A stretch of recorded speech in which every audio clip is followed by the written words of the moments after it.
They play off of the subtleties of small moments that Joel has with Sarah. And I think that plays into how quickly you attach that connection to Joel and Ellie as like father and daughter. And I think that it just takes very small things to make that effective. So they didn't have to like rush into it.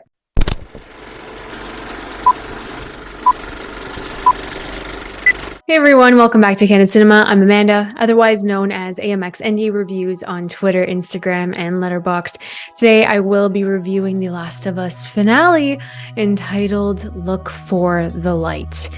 Now, I really liked how this episode started. I thought it was really strong, showing Ellie's mom, that she was pregnant with her, and then what had happened to her at the very beginning, that she was born into the infected world. She was born into this apocalypse, so she only knew one way of life, which is really tough to look at too. But we also see that Marlene knew who Ellie was early on, knew who the mother was early on, and Marlene kind of looked at her as her own daughter, and that's why it was just so heartbreaking for her to make the decision that, Ellie needed to be sacrificed in order to save the entire population.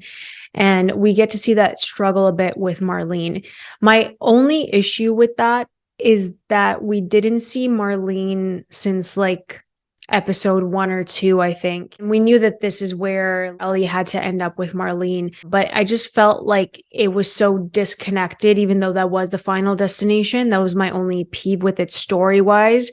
Maybe in the game it's a bit different, I'm not 100% sure. I think the bond between Ellie and Joel is probably my favorite aspect of the entire series.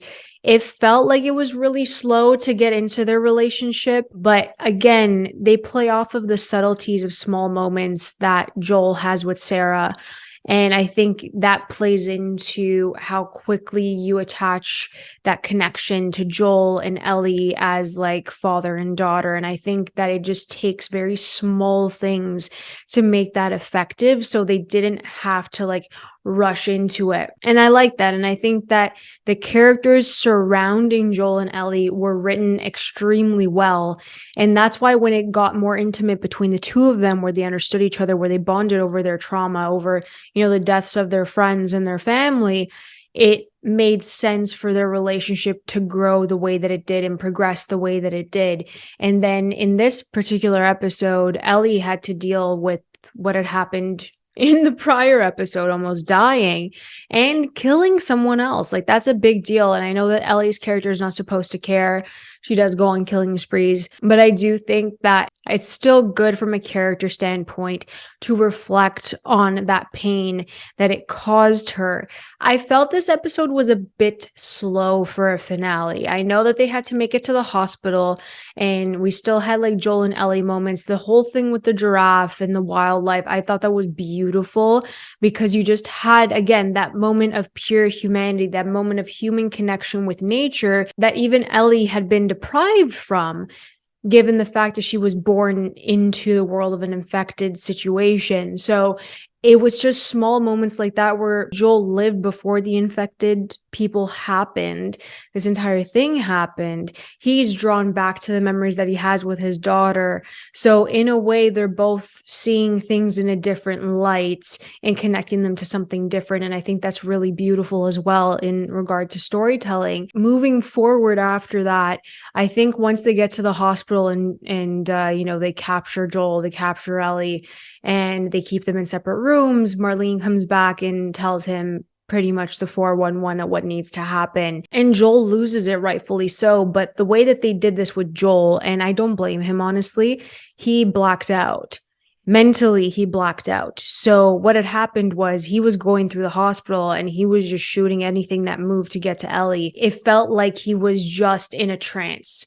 He's like, I have to get to my girl. It's like his fatherly instinct kicked in. He didn't care what was in his path. And it was just some brutal stuff.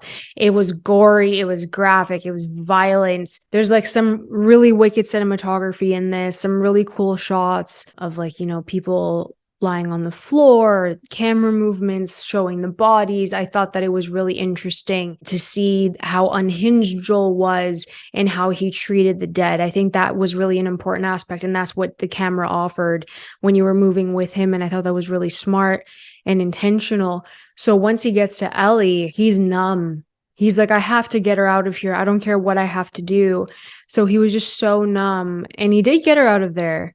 He did. But once Ellie was in the backseat of the car, he lied to her about the entire thing, that they're not looking for the cure anymore. He lied about everything. And he, like, Marlene's dead now too, because he knew that if he left her alive, she's the only one that would really come after Ellie. And she knew that she was with Joel. Like, the whole thing to get her back to the hospital, Marlene knew from the very beginning what needed to be done, and she kept that from Joel. So it ends kind of like in the middle. It felt like Switzerland. Nothing really bad happened, and like something good happened. The fact that Ellie obviously was not like killed, but he lied to her. And I think that that's even worse, because now you had an entire season of building trust between the two of them, and then in an instant he lied to protect her, which I understand, but damn, that was just some cold stuff right there. I feel like this episode wasn't the strongest. This is another thing where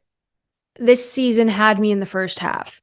I loved the first 5 episodes, and I think from 6 onwards it was a bit of a struggle. I loved 8. I thought 8 was really strong, but it was like, we're trying to get to the 9th episode. What else is going to happen here? We moved a bit slower because you didn't have those other characters coming in. I'd say the last time that I actually felt like heavily invested was probably the Sam and Henry episode. Not saying that I wasn't invested in Riley, but that one just moved a bit too slow for my liking. And I understand the purpose of showing that. I do. And I thought it was a good episode, but I felt like the second half of this season really slowed down for me. And it's like we were trudging along to get to that 9th finale. I loved episode 8. I thought Bella Ramsey was phenomenal in that episode, and so was Pedro Pascal. I'm not knocking their performances. I think that this could have been cut down a bit. It's really hard to say that maybe it could have been like a 10th episode, or it could have just stopped at 8, and they could have done like the DLC. They could have done the 7th episode with Riley as just a flashback instead of a full episode. I think that's where the misstep was. And even episode 4, when it was Joel and Ellie, that could have also been cut down and head into like Sam and Henry. So there's a lot of things where it could have been edited and tightened up a bit to kind of fit maybe like an hour and a half episode runtime, or just kind of like tack on certain sections onto other episodes to cut it down, because it felt like a stretch. And there was a lot of like emptiness at the same time, a lot of beautiful scenic shots. There's so many like long moments, long scenes of them just traveling that could have been condensed to make this a bit tighter and to get to the point of episode 9. And I don't think episode 9 would have been that underwhelming. I wasn't expecting anything big to happen, but I do think that they could have tightened it up a bit.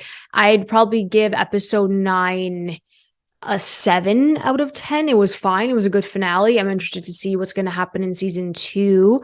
I kind of know what happens in season 2. Not that I read spoilers, but obviously like I'm trying to go in blind as possible here. But I'm probably going to give the games a go when I can, leading up to season 2. I really want to play them now that I'm invested in Joel Miller and Ellie. I'm just so invested in them. I'm very invested in them. So if I had to do like a top 3 for episodes, I'd probably do like Bill and Frank at number 1. The premiere was fantastic. I love that first episode. I would do probably Sam and Henry, and then episode 8.